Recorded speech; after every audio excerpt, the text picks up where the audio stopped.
This mini lecture provides a brief introduction to the four generic strategies that companies can utilize in their efforts to realize competitive advantages. Before I introduce the four generic strategies, however, I want to make sure we are clear on what a competitive advantage is and the key levers a company can pull to achieve an advantage.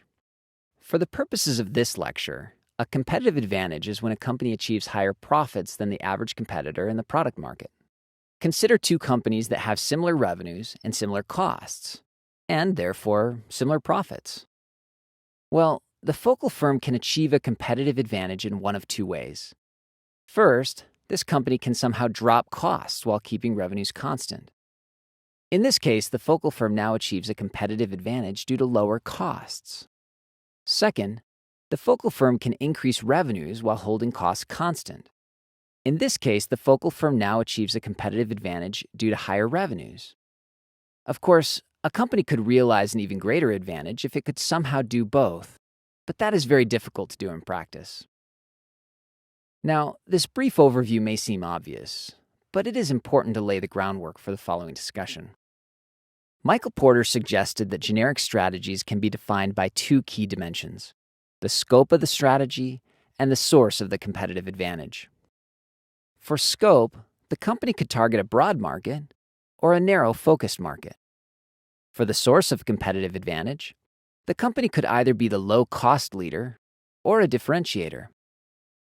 The result is these four quadrants that represent the four generic strategies: overall cost leadership, differentiation, cost focus, and differentiation focus.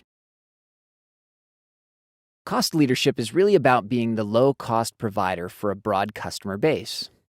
Examples of companies that do this include Dell Computer, Amazon.com, and Walmart.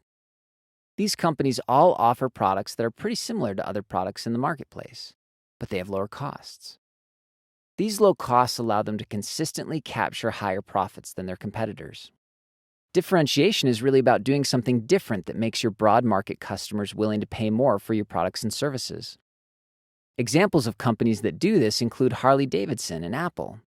These companies offer products that customers really want, and so customers are willing to pay high prices for them. These higher prices allow these companies to consistently capture higher profits than their competitors.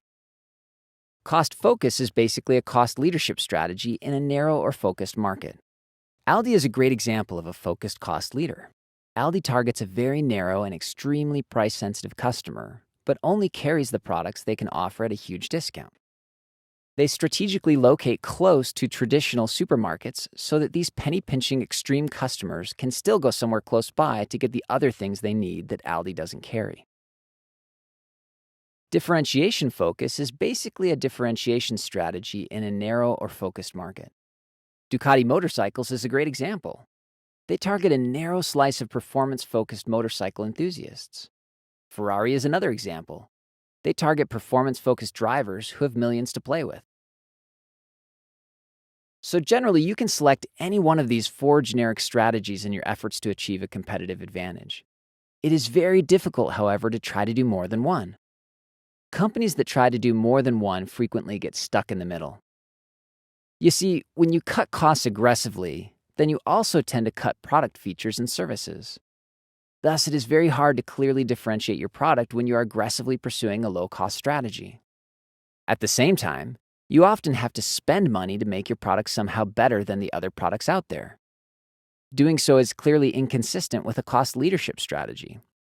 The main activities you engage in to become a cost leader are simply inconsistent in most cases with the main activities you engage in to be a differentiator. Getting stuck in the middle is a pretty unhappy place to be. Your products aren't different enough for customers to be willing to pay more, but they also aren't cheap enough for customers to choose you for your bargain prices.